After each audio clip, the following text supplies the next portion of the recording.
queridos, boa noite. Que a graça do nosso bom Deus seja conosco aqui, reunidos presencialmente no templo e também com todos os lares conectados agora, participando deste culto solene. Vamos abrir a palavra do Senhor de pé. Livro do profeta Isaías, capítulo 8, capítulo 6, verso 1 ao verso 8. Profeta Isaías, capítulo 6, verso 1, verso 8. Do 1 ao 8.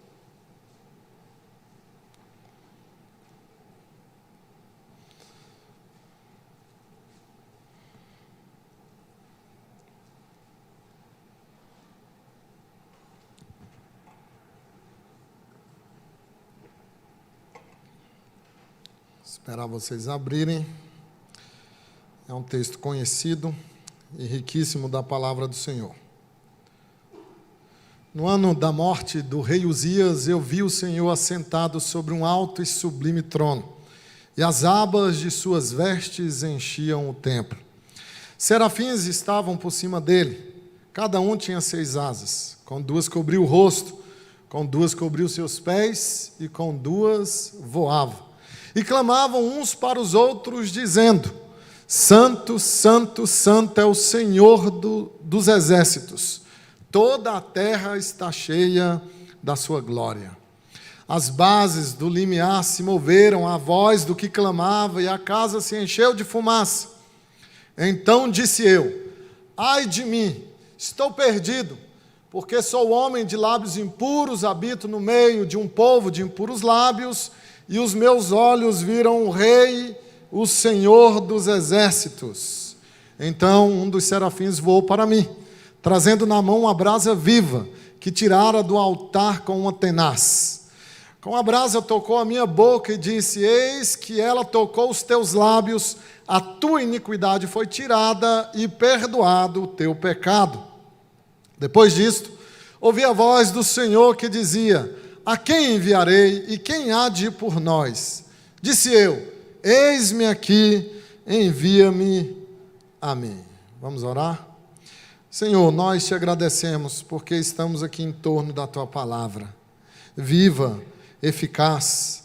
Oramos pedindo para que o Senhor fale conosco e sejamos por ela nesta noite fortalecidos, animados, que ela nos traga esperança, ó Deus, e que ela nos traga vida. Nós te pedimos isso, nós precisamos ouvir ao Senhor. Então, que todas as resistências naturais em nós sejam vencidas pela tua palavra que é poderosa. Assim oramos em nome de Jesus. Amém e amém. Podem se assentar, meus irmãos. Eu não sei quantos de vocês tiveram o privilégio de ter um canário belga. Eu já tive um canário belga. E eles cantam maravilhosamente bem. Já quero dizer que meu canário era registrado, todo legal, não era de tráfico de animais. Era um canário registrado pelo IBAMA. Meu canário cantava maravilhosamente bem. E um dia desses eu estava lendo uma tira cômica, às vezes a gente não tem o que fazer muito, aí vai ler uma tira cômica, de uma mulher que tinha um canário belga, um animal, um pássaro de estimação muito querido dela, e ela o cuidava muito bem, e um dia ela resolveu limpar a gaiola com um aspirador de pó. Então ela foi limpar a gaiola e está lá limpando com aspirador de pó. No mesmo ínterim, tocou o telefone. E ela deixou o aspirador funcionando, foi atender o telefone, e quando ela voltou, o aspirador tinha succionado o seu passarinho para a bolsa de resíduos. Ela ficou tão desesperada: matei meu pássaro. E ela então abriu a máquina, o aspirador, chegou até a bolsa de resíduos, e lá estava o seu pássaro aturdido, desesperado. Então ela viu ele lá cheio de pó, cheio de sujeira, e ela ainda desesperada correu até o banheiro com o pássaro e deu uma ducha de água gelada naquele passarinho. E agora ele estava limpo, mas estava com frio, quase morrendo. E ele lá titiritando de frio, e ela ainda desesperada, matei o meu pássaro, foi para o quarto, pegou o secador de cabelos e deu uma ducha de ar quente naquele pássaro. E ele agora estava seco, salvo. Mas depois dessas experiências extremas, ela percebeu algo muito nítido. Ele nunca mais cantou como antes. Nunca mais. Aquele pássaro cantou como antes. Os problemas podem nos impedir de cantar, inclusive para o Senhor. As experiências extremas podem causar isso na nossa vida. E quando os problemas aparecem na sua vida, o que você faz? Nem todas as pessoas reagem da mesma maneira diante dos problemas. Algumas pessoas são vencidas pelos problemas, outras pessoas vencem os problemas. Algumas pessoas se amarguram e saem piores dos seus problemas. Outras pessoas, elas saem melhores. Elas têm essa capacidade de sobrevoarem sobre os seus problemas e saírem melhores que antes. E nós não temos, irmãos, escolhas a respeito se teremos ou não problemas. Você não tem essa escolha. Mas você tem uma escolha de como você vai reagir aos problemas que aparecerão ou que já apareceram nas suas vidas, na sua vida. Mas há um problema que é o problema real e que muitas vezes nós nos tornamos desapercebidos em relação a ele. O seu real problema não são os seus problemas. O seu real problema não é um câncer, não são as dívidas. Seu real problema não são meramente os conjugais ou emocionais. O seu real problema, o meu essencial problema, chama-se pecado. Esse, de fato, é o nosso problema. Você pode hoje estar lutando contra um pecado que não consegue vencer na sua vida. Você já parou que hoje você pode ser o tipo de pessoa que está sendo assolada pela dúvida, na confiança que você tinha em Deus, de prover as suas necessidades no meio dessa pandemia, de coisas simples que antes você tinha uma confiança firme e agora está difícil de você acreditar que Deus vai cuidar de você. Você pode estar envolto nessa situação de estar questionando a Deus sobre a sua provisão. Nesse texto, irmãos, que nós acabamos de ler, nós temos Isaías envolvido em sérios apuros. Isaías está com problemas de verdade.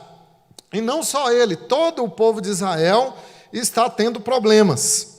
Isaías era um profeta, ele era parente do rei Uzias, que no texto deixa claro que havia falecido há pouco tempo. Uzias foi um belo e um grande rei, um dos melhores que houve em Judá, reinou por 52 anos, mais que Davi, mais que Salomão. Ele modernizou e trouxe a estabilidade a Jerusalém. Foi através de Uzias que a indústria ganhou fôlego, ele promoveu a agricultura, o comércio. Então Isaías era o profeta da corte de Uzias, provavelmente seu primo. E morre esse bom rei, esse grande rei. A nação está instável agora. O povo tem dúvidas de como seria o futuro. Isaías tem que profetizar esse povo em luto. Mas vejam que a profecia de Isaías, ela não é boa. Isaías tenta mostrar para o povo que a situação deles envolvia mais do que perder um bom rei. E se nós olharmos o capítulo 5, ele pronuncia 6 ais sobre o povo. 6 ais. Os ais dos profetas são prenúncio do juízo. O primeiro ai está aí no capítulo 5, versículo 8, quando ele fala das riquezas injustas. Ai daqueles que ficam como os únicos moradores da terra. São os mais ricos e não dividem sua riqueza. No verso 11, há o segundo ai do profeta Isaías contra a embriaguez do povo, o povo que andava embriagado. Ai dos que bebem e continuam até alta noite.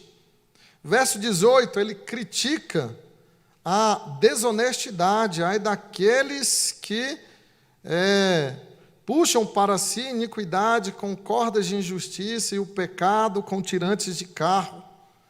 No verso 20, ele fala do relativismo moral, ai dos que chamam bem mal e mal bem. Verso 21, ele menciona até a arrogância intelectual, ai dos que são sábios aos seus próprios olhos.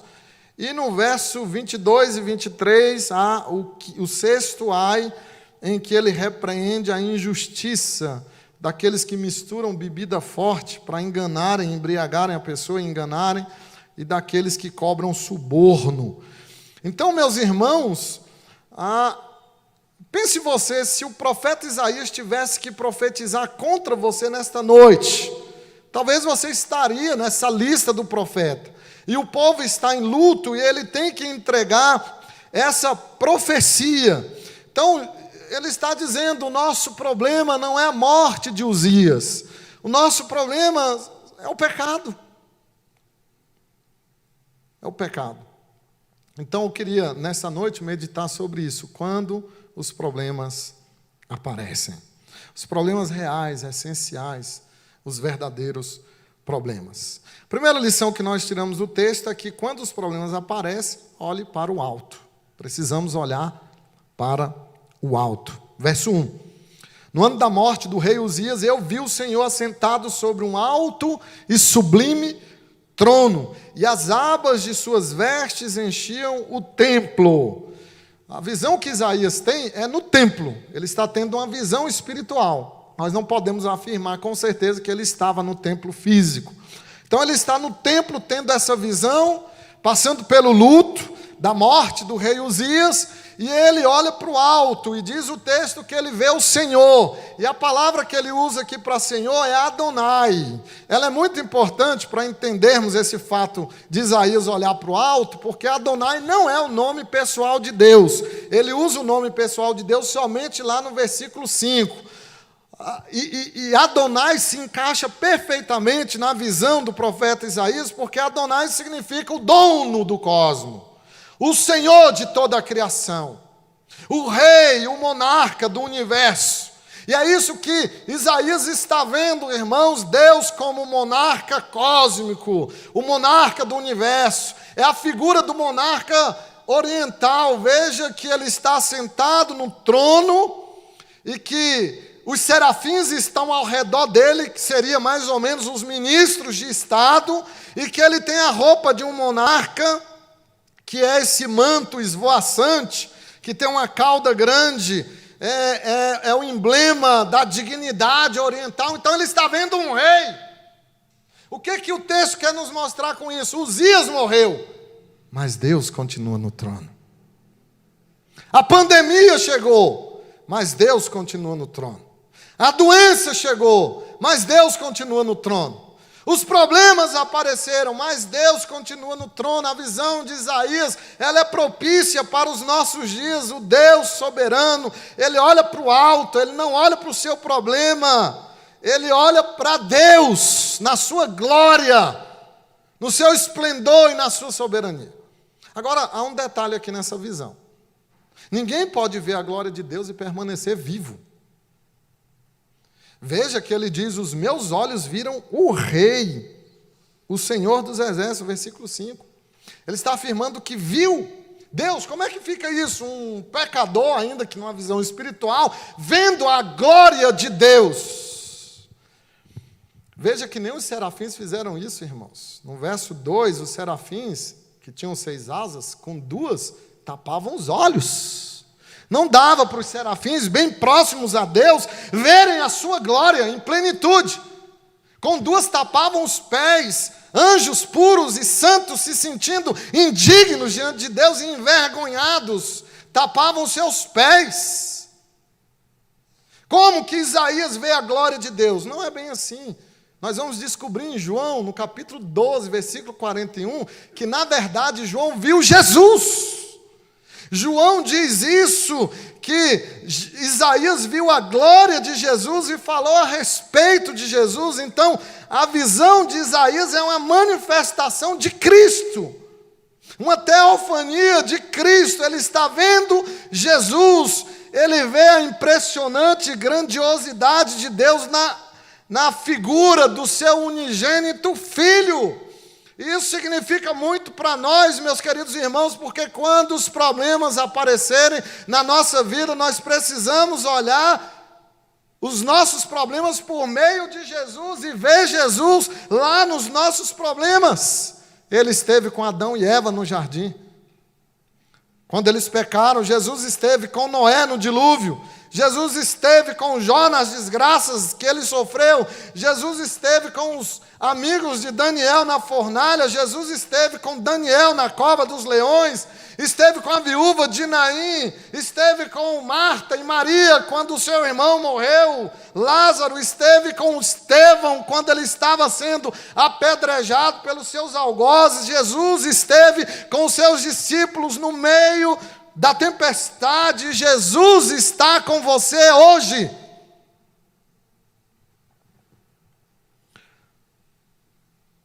Talvez você tenha tido uma infância difícil. Talvez seu pai foi cruel com você. Te maltratou. Talvez sua mãe rejeitou você. Talvez você foi derrotado, sucumbido pela depressão, traído e humilhado. Talvez você esteja terrivelmente doente, com um diagnóstico entristecedor. Talvez você seja hoje uma ovelha desgarrada, precisando do seu pastor. Mas veja, onde você está hoje? Na igreja. Pela graça de Deus, você está na igreja, porque a visão que você tem de Deus vai determinar tudo na sua vida. Então, na hora que os problemas aparecerem, olhe para o alto. Olhar para o alto, irmãos, significa fortalecer a nossa confiança em Deus, de que Ele está no controle de todas as coisas. E quando você tem mais confiança em Deus, você terá menos medo. E quando você tiver mais medo das circunstâncias, dos problemas, você terá menos confiança. Alimente sua confiança em Deus olhando para o trono, que não está vazio. Alimente a sua confiança em Deus sabendo que Ele é soberano sobre todas as coisas. E quando você alimentar a sua confiança, você matará os seus medos de fome.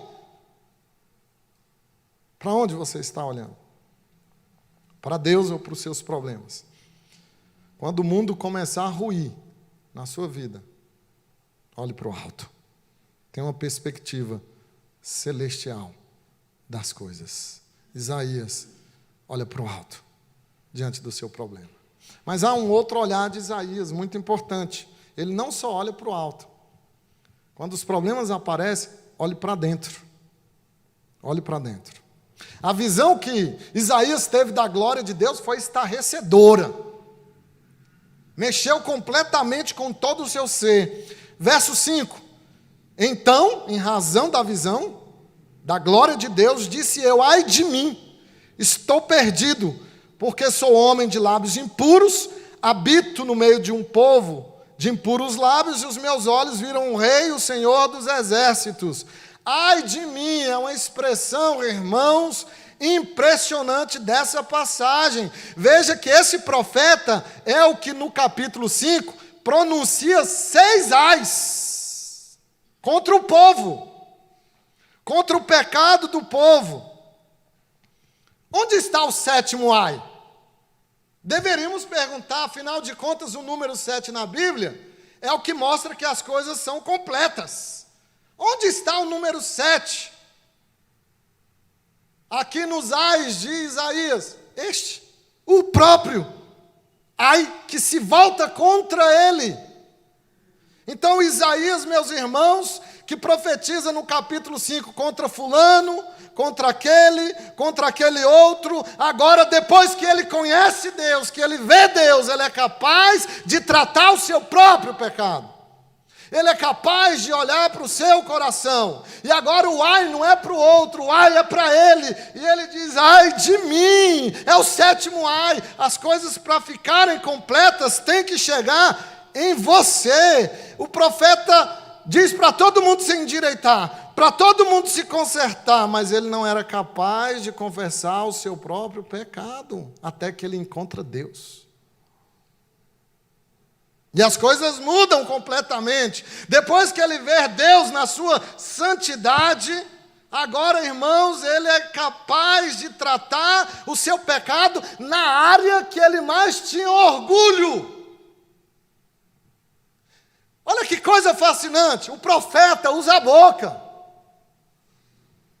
Na área que ele sentia que tinha mais controle, que ele sentia que era o cara.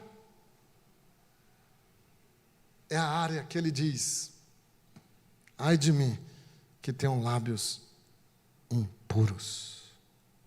Agora, não são só lábios, porque os lábios estão intimamente conectados com o coração. Quando o profeta Isaías fala dos seus lábios, ele está dizendo que ele tem coração impuro, não só boca suja, coração impuro. E ele está agora sim confessando o seu pecado a Deus na área da sua vida, que ele se orgulhara, que ele se achava justo, que ele se achava certo. E duas coisas estão aqui muito próximas agora. Nessa passagem, irmãos, a impressionante santidade de Deus e a terrível culpa do homem. Nada é mais santo que um Deus trino, santo, santo, santo. É uma alusão à Trindade. Nada é mais santo que o Deus trino. E nada, irmãos, é terrivelmente pecador que um homem como Isaías, que sai por aí, apontando o pecado dos outros, e não era capaz de confessar o seu próprio pecado, até que vê Deus. Nada é mais santo que um Deus trino. Nada é mais pecador do que Isaías, que não confessa o seu pecado. Até essa experiência.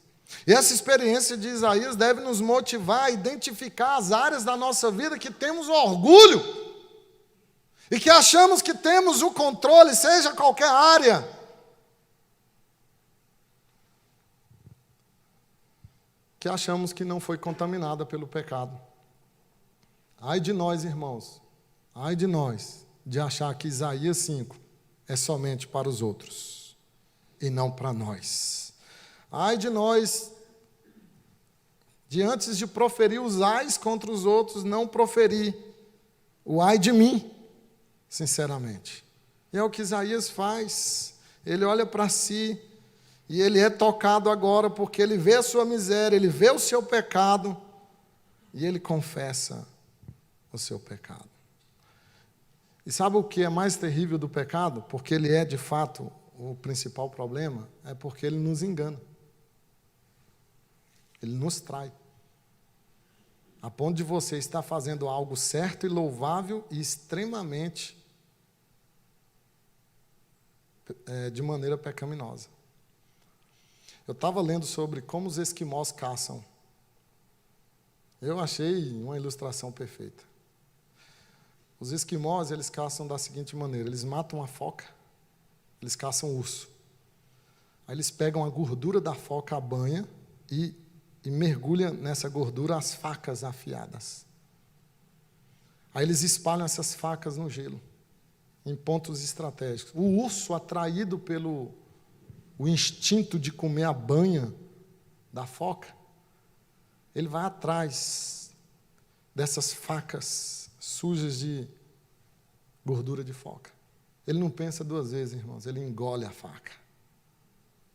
Essa faca fica cravada na garganta do urso. Ele morre lá, sangrando. O esquimó vem e pega o urso. O seu instinto o trai. Isaías achava que era o grande profeta. Ele ainda não havia dito para Deus que o seu coração era sujo. Até que os problemas vieram e colocaram Isaías onde ele deveria estar, de joelho. Olhe para dentro quando os problemas aparecerem na sua vida. Não procure culpados diante da sua situação. Reconheça o seu pecado e olhe para dentro, porque Deus vai cuidar de você.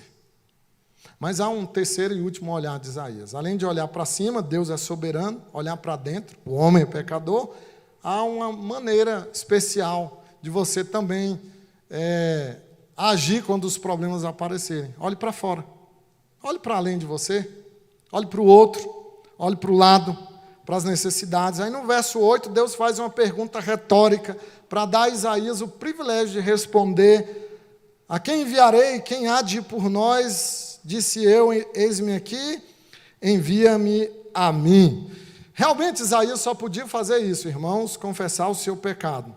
Mas o texto nos mostra o que Deus pode fazer e o que Deus fez com Isaías e faz com todos nós. A partir do momento que ele confessa o seu pecado, diz o texto que um anjo, um serafim, vai até verso 6, diz aí que um dos serafins voou, trazendo na mão uma brasa viva, que tirara do altar com uma tenaz. O próprio anjo não pegou a brasa com a mão, ele pegou com a tenaz, porque isso deve ter causado uma dor extenuante. E de onde que ele tirou essa brasa? Isso aqui é importante, verso 7, no verso 6, não é? Tirara do altar, Veja, meus irmãos, que esse altar é o altar do sacrifício, onde o sacerdote matava o animal e o sangue escorria, e tinha brasa, e tinha fogo, o animal, o sacrifício, o fogo do juízo, e o pecado era expiado.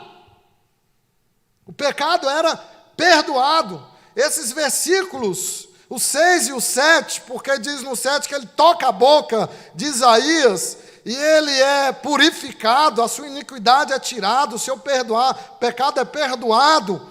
Então, meus irmãos, esse versículo nos mostra que Deus é gracioso, Deus é perdoador. Embora soubesse os problemas de Isaías, a suposta santidade de Isaías, a autojustiça de Isaías querendo ser o seu próprio redentor, mesmo Deus sabendo dos problemas que Isaías estava, Deus não destrói Isaías, Deus salva Isaías, Deus purifica os lábios de Isaías, e é o que acontece conosco.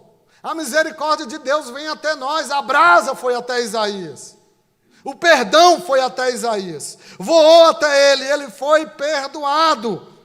Essa é a misericórdia do Senhor, o seu perdão para todo e cada pecador. E veja que Deus oferece um perdão específico para pecados específicos. Diz o texto que ele tocou a boca de Isaías, precisamente aquilo que Isaías havia confessado, os seus lábios impuros, seus lábios contaminados pelo pecado. Essa graça está disponível para nós em Jesus. O perdão dos pecados está disponível para nós em Jesus. Quando há arrependimento, confissão desse pecado, toda a graça está disponível para Jesus. E lá na cruz, ele ofereceu o sacrifício definitivo por cada um de nós. E hoje nós podemos não dizer como Isaías, ai de mim, mas nós podemos dizer obrigado, Jesus. Hoje nós podemos, pela graça, dizer obrigado, Jesus, pelo que o Senhor fez por mim na cruz. E aí, depois disso, vem a comissão. Quando Deus diz, quem vai por nós? Isaías, ele diz, eu vou. Só que não seria fácil. Se você observar, no verso 9, Deus disse, vai e dize a este povo, ouvi e não entendais. Deus está falando, Isaías, você vai profetizar, mas ninguém vai ouvir. No verso 11, Deus diz para Isaías que ele faria o seu ministério e que seria um aparente fracasso, porque as pessoas seriam desoladas, as casas ficariam abandonadas, e é uma referência ao exílio. Mas Deus, no verso de número 13, ele diz o seguinte: mas se ainda ficar a 10ª parte dela, tornará-se destruída, como terebinto e como orvalho, dos quais, depois de derribados, ainda fica o toco. Assim a santa semente é o seu toco. Deus, então, irmãos, diz para Isaías que ele preservaria o remanescente fiel. Não seria fácil o trabalho de Isaías, seria muito difícil, mas Deus iria preservar como uma árvore caída, que tem a sua semente, que brota e dá continuidade. Assim Deus iria preservar um grupo fiel que daria continuidade à fé. A fé. O que isso significa para nós? Depois do perdão de Deus, da purificação de Deus, isso não te constrange a ser um grande obreiro do Senhor? Você saber que foi perdoado com essa magnitude, não te constrange a trabalhar mais? Você consegue olhar para a necessidade da igreja, para a necessidade do mundo sem Cristo? Quando os problemas aparecerem na sua vida, não é o momento de ficar inerte, é o momento de se dispor a trabalhar. Eu quero encerrar, irmãos, dizendo que ninguém vai além da visão que tem. Ninguém vai além da visão que tem. Qual é a visão que você tem de Deus? Qual é a visão que você tem de você e da obra de Deus? Isaías, ele teve uma visão em 3 dimensões. Ele olhou para o alto e viu Deus soberano. Ele olhou para dentro e viu um homem pecador, naquilo que ele mais tinha orgulho, naquilo que ele achava que tinha mais controle da sua vida, naquilo que ele se sentia com justiça própria, a sua boca. Ele era um profeta. E talvez você esteja fazendo coisas certas, mas com a motivação tão pecaminosa, tão ruim, que você vai ser condenado por isso também. Não importa se é certo o que você está fazendo. Ele profetizou Uzai certamente, de maneira correta. Só que ele falava do pecado dos outros. E somente quando ele viu Deus, pôde olhar para o seu próprio coração. E olhar para fora, ver o mundo necessitado de Cristo. Ver lá fora outros que têm os lábios impuros e que precisam chegar até Deus para receber perdão. Quando os problemas aparecerem, os reais problemas, né, talvez você está aí preocupado com a pandemia, com as suas dívidas, com os seus conflitos, mas você ainda não disse para Deus: o meu coração é impuro. Esse é o problema verdadeiro. Quando esse problema aparecer, se você se arrepender, Deus irá purificar o seu coração em Jesus. Olhe para o alto, olhe para dentro, olhe para fora. Que Deus te faça vitorioso sobre os problemas da sua vida. Vamos ficar de pé e orar?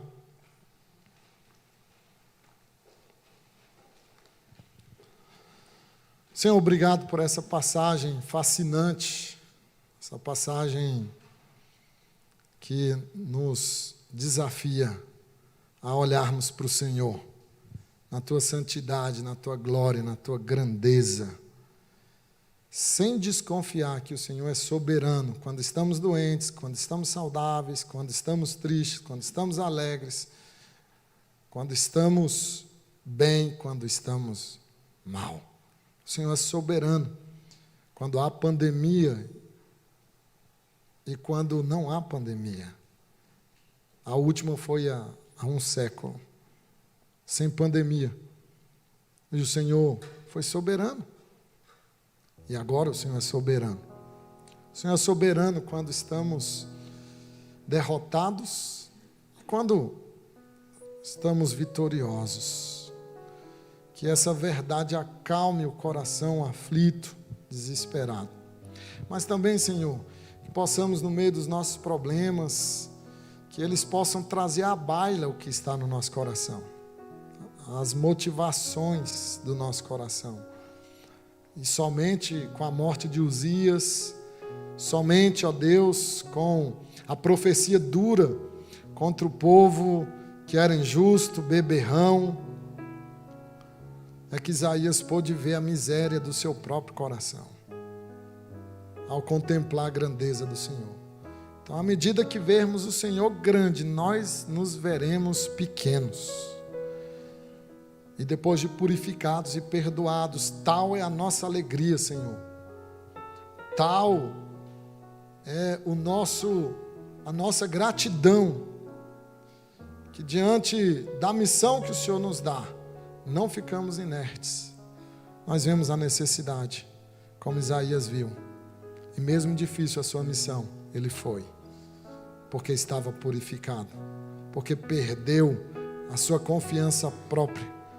Porque parou, ó Deus, de olhar para si e olhou para o Senhor. E assim ele pôde trabalhar da maneira e com a motivação correta para o Senhor.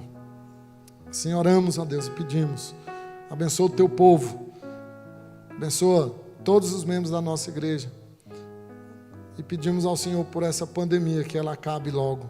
Em nome de Jesus. Assim oramos em Cristo, o nosso Senhor. Amém. Que a bendita graça de Deus, o amor de Cristo Jesus, que na cruz recebeu as brasas do juízo de Deus em nosso lugar, e por isso purificou a nossa vida, o nosso coração, os nossos lábios. E uma vez purificados, o Senhor disse: ide, batizai e fazei discípulos em meu nome. E aqui estamos cumprindo a sua missão, porque o Senhor nos purificou. Que a bênção do Espírito, a alegria do Espírito, repouso na sua vida hoje e sempre. Amém e amém.